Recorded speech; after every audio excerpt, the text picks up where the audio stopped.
This is a VW Polo and its windscreen wipers don't want to turn off. They just run all the time, even when the windscreen wiper switch is turned off. And the problem is this faulty switch. It's a simple repair and it requires the airbag to be removed.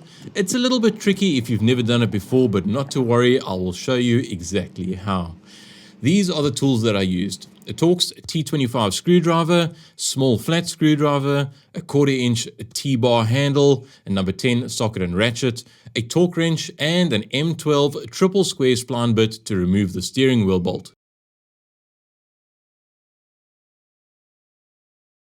So because I'll be removing the airbag, I'll start by disconnecting the battery and waiting for at least 30 minutes before working on the car. I want to wait so that any control units or systems can power down and any residual voltage or energy in the system can dissipate. We really don't want any chance of this airbag activating or deploying. Now to remove the plastic covers around the steering column. So there's a top and a bottom half, so I'll start by removing the screw underneath the bottom cover. It's kind of hidden, but it is there. And there are another 2 screws holding the cover in place, but we'll also get to these shortly. Then I'll go ahead and lower the steering wheel so it's easier to remove the top cover. And thinking about it now, I should have also adjusted or pulled the steering wheel towards myself to make even more working space. You'll see me do this later on in the video. Then I'll pull up on the top cover and it should just unclip.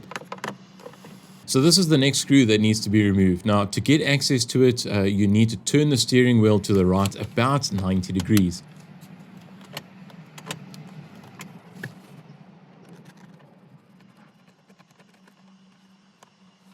There's also another screw on the left-hand side that also needs to be removed, so I'll turn the steering wheel to the left and also remove this screw.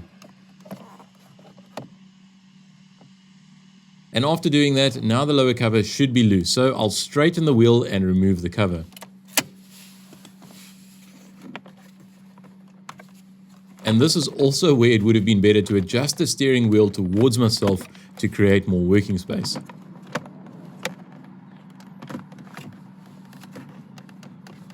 So if you look closely, you'll see on the top cover there's like a little pin, and on the bottom cover there's a half round circle type of clip. These are just like press fit to each other. So by pushing up on the top cover, you should just be able to unclip these little clips. To get the airbag unclipped, there are 2 spring clips that need to be released, and I'll show you these shortly. But to get to these, I'll need to poke holes through these 2 little round areas. Now, there are holes behind these small circular areas, so I just need to use a screwdriver to poke a hole through the rubber. And this is what it looks like, and this is where I'll stick our levering tool into. Now, I'm not sure if you get a special tool for this, but I just used the T-bar from a 1/4 inch socket set because it's small enough to stick through the hole and it is strong enough to push against the spring inside. Although I suppose you could also use a screwdriver. So what's going to happen is that I'll stick the T-bar into the hole kind of until it bottoms out and then pull it towards the outside of the steering wheel. And by doing this, it'll pull the spring clip and release the airbag. So this is what the airbag looks like from behind. And these are the 2 spring clips that need to be released. So normally this is the top of the steering wheel. So I'll turn it 180 degrees. And then just a little bit more so that the hole is at the top. So you can see here, this is what I mean. The hole is now at the top.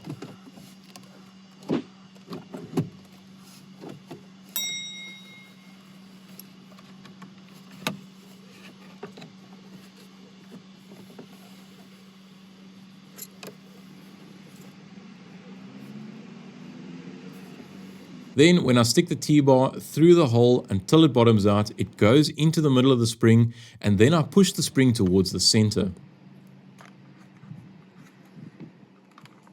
So what happens is that when the spring is pushed towards the center, the wire clips either side release and that side of the airbag pops out. Now there is also a third clip, so I'll rotate the steering wheel once again and then push on the spring, and then the last clip should also release.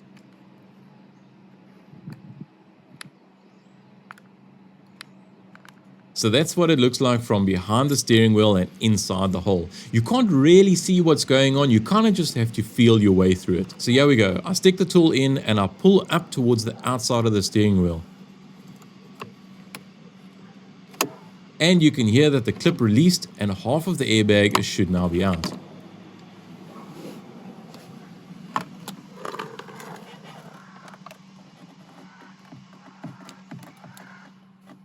Now I'll go ahead and turn the wheel so that the other spring clip is up. The tool goes in once again and again, pulling up.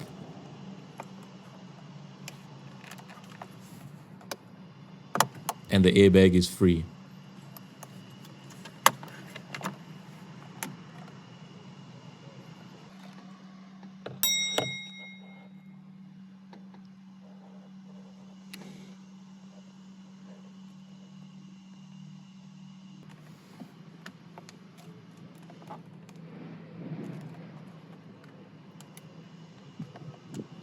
Now I need to go ahead and unplug two plugs. The first plug is a small black plug, and you can't really see me pushing the little release clip, but behind the plug, this is what that release clip looks like. And you need to push it in before pulling the plug out. After that, I pull a small white clip lock on the yellow plug and then gently unplug the entire plug.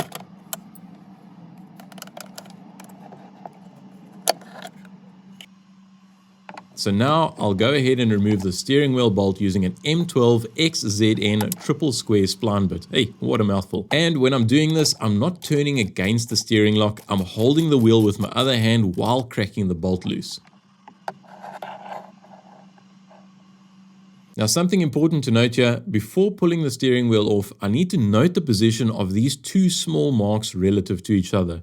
Normally they would be perfectly aligned, but in this case the wheel is one spline off to the right. Either way, it doesn't really matter.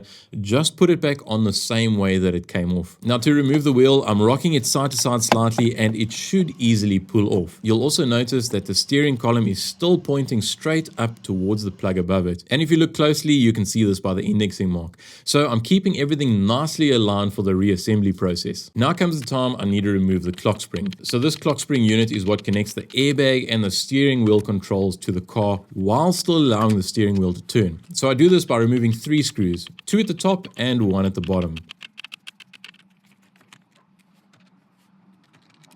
Now you can see the center of this clock spring is able to rotate. Inside here are small ribbon cables that are only designed to rotate as much as the steering wheel can turn. So before pulling this piece off, make sure that the center section that rotates is nicely centered with the plug pointing towards the top. And then I can go ahead and carefully remove the clock spring and then just let it hang underneath the steering column. Now I need to remove 2 plugs from the switch cluster, one on either side. And remembering to first release the red locking clip before pulling the plugs out. And you'll also notice that I slightly push the red clip in before pulling the plug out. And you can hear a small click, and now the plug can be removed.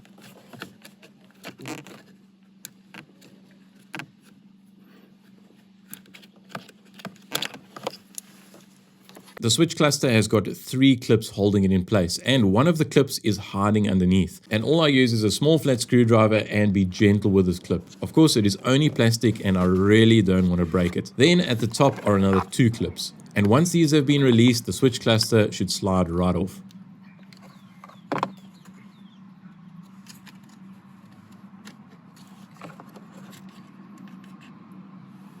So here's the new replacement OEM part that needs to be fitted.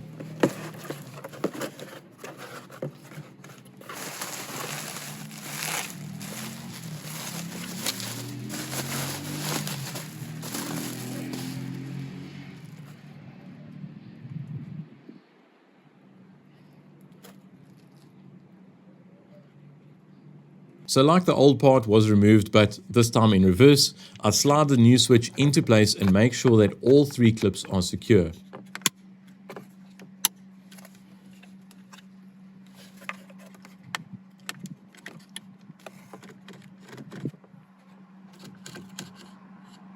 Then I'll plug in both plugs, one on either side, and also remember to slide that red locking clip back into place.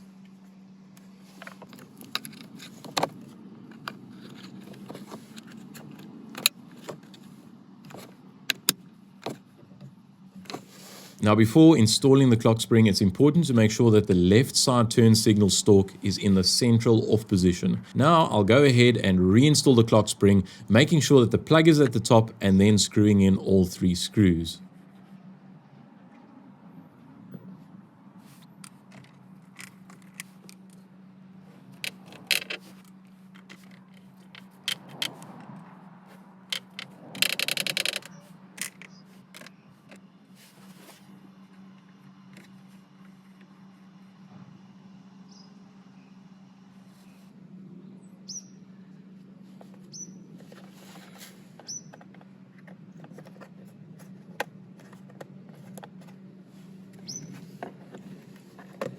Once that's in place, I'll install the lower cover, remembering that there are 2 screws at the top and 1 hiding underneath.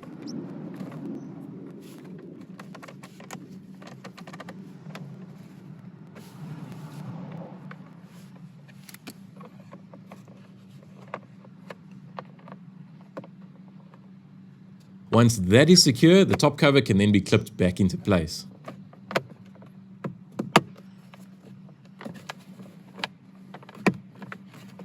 Now I'll go ahead and put the steering wheel back on, making sure that it's aligned with the same marks as before. And you'll see that the plug on the clock spring passes through the opening in the center of the steering wheel. Now it's time to thread in the bolt and tighten it up. So I was told by the owner of this vehicle to tighten this bolt to 50 Newton meters. So that's exactly what I did. But I've also heard another spec where it's tightened to 30 Newton meters and then after that, another quarter turn. However, if you know any different, please let us know in the comments.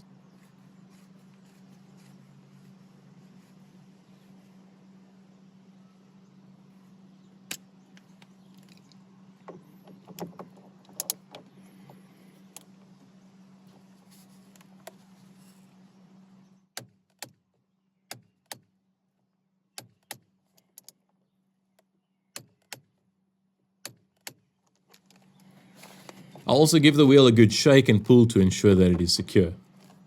Now I'll go ahead and tuck in all the wires and then clip the yellow plug back in, including that little white locking clip.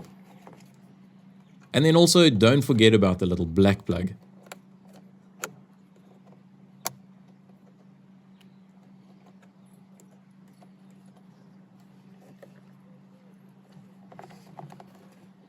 Once these are all back in, I center up the airbag and give it a gentle push and it should just clip all back into place.